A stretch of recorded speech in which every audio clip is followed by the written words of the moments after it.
అందరికీ నమస్కారం. Welcome to my channel. అమ్మతోడి ఛానల్కి స్వాగతం. మా కాలంలోనండి చాలా వరకు ఉమ్మడి కుటుంబాలు ఉండేవి. ఏదన్నా కష్టం వచ్చినా చెప్పుకునే వాళ్ళు ఉండేవాళ్ళు. తర్వాత భార్య భర్తలు అరుచుకున్నా కూడా పెద్దవాళ్ళు ఉండేవాళ్ళు. ఆ అమ్మాయికి చెప్పే మాటలు ఆ అమ్మాయికి చెప్తారు, ఆ అబ్బాయికి చెప్పే మాటలు అబ్బాయికి చెప్పి ఇద్దరిని కలుపుతారనమాట. ఏదైనా మంచి మాటలు చెప్తారు. ఏదన్నా మనసులో బాధ ఉన్నా కూడా పెద్దవాళ్ళకి చెప్పుకునేవాళ్ళం.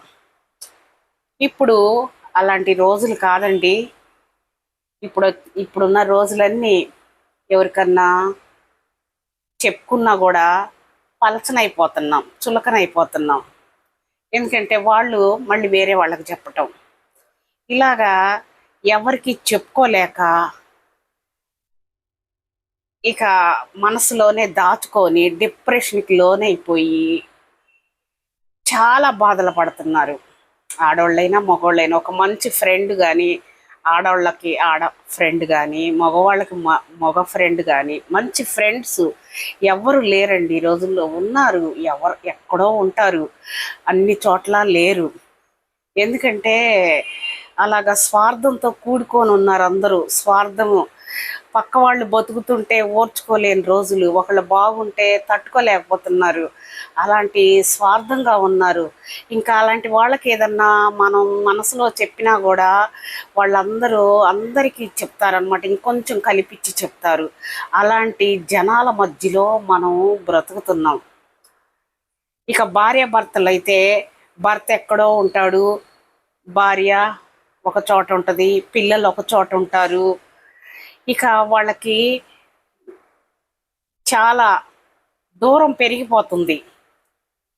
ఇక ఎవరి ప్రొఫెషనల్లో వాళ్ళు ఉంటున్నారు, ఎవరి లైఫ్ వాళ్ళ లాగా ఉంటున్నారు. పిల్లల లైఫ్ పిల్లలది, భర్త లైఫ్ భర్తది. ఇక చెప్పుకునేదానికి యుగోలు మధ్యలో భర్త కన్నా భార్య కొంచెం ఇదిగా ఉంటే తట్టుకోలేకపోతున్నారు. ఆ విధంగానే భర్త కొంచెం బాగుంటే ఏంటి దానికి చెప్పేది అన్నట్టుగా ఆ విధంగా నిర్లక్ష్యానికి గురైపోతున్నారు. అందరూ కాదండి, చాలామంది, కొంతమంది అలాగే ఉన్నారు. అట్లనే ఉంటున్నారు అందరూ కూడాను. ఎవరికి చెప్పుకోవటానికి లేదు. మనసులో దిగులు పడిపోతున్నారు.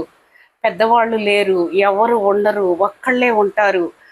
అలాగనే ఇప్పుడు నాకు ఇష్టమైన సింగర్ కల్పన. ఆ అమ్మాయి ఎన్నో పాటలు పాడిద్ది, చిన్న వయసు.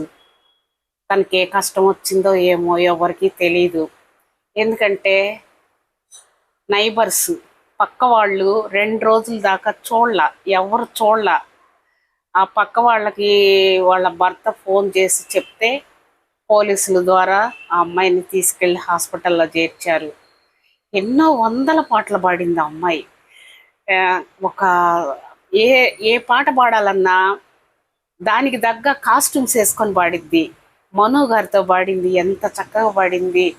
అలాంటి మంచి సింగర్ అండి, చాలా బెస్ట్ సింగర్. అలాంటి అమ్మాయి ఈ పరిస్థితిలో హాస్పిటల్లో ఉంది. ఆ అమ్మాయి తొందరగా కోలుకొని బయటికి రావాలి, సంతోషంగా ఉండాలి. వీటన్నిటికీ కారణం ఒంటరితనమే. అదే పక్కన ఎవరన్నా ఉంటే ఇలా జరిగి ఉండేది కాదు. కనుక్కునేవాళ్ళు. ఆ అమ్మాయి మనసులో ఏముందో ఒక మంచి ఫ్రెండ్గా ఎవరికి చెప్పుకోలేకపోయింది. ఆ అమ్మాయి బాధలు ఇప్పుడు, ఆ అమ్మాయి కష్టాలు, మనసు బాధపడితేనే కదా అలా చేసేది. ఎవ్వరు కూడానండి సూసైడ్ అనేది ఎవరు చేయకూడదు. ఆత్మ హత్య మహాపాపం.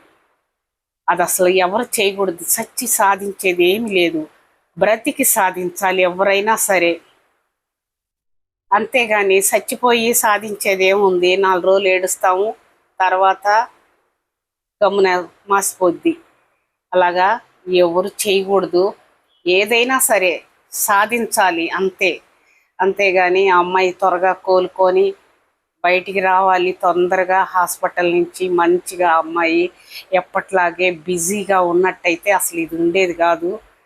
ఖాళీగా ఉండటం వల్ల మరి ఏమో, అమ్మాయి వస్తే అన్నీ తెలుస్తాయి. ఆ అమ్మాయి గురించి కూడా మనం ఏం అనుకోకూడదు. కాకపోతే నా అభిమాన సింగర్ అమ్మాయి అలా ఉండేసరికి నాకు చాలా బాధేసింది. అమ్మాయి కోలుకొని తొందరగా బయటికి రావాలని, త్వరగా ఇంటికి రావాలని నేను మనస్ఫూర్తిగా కోరుకుంటున్నానండి. ఇలాంటివి అసలు ఎవరు ఏ అమ్మాయి కూడా చేయకూడదు అని నేను కోరుకుంటున్నాను. నా వీడియో నచ్చితే లైక్ చేయండి.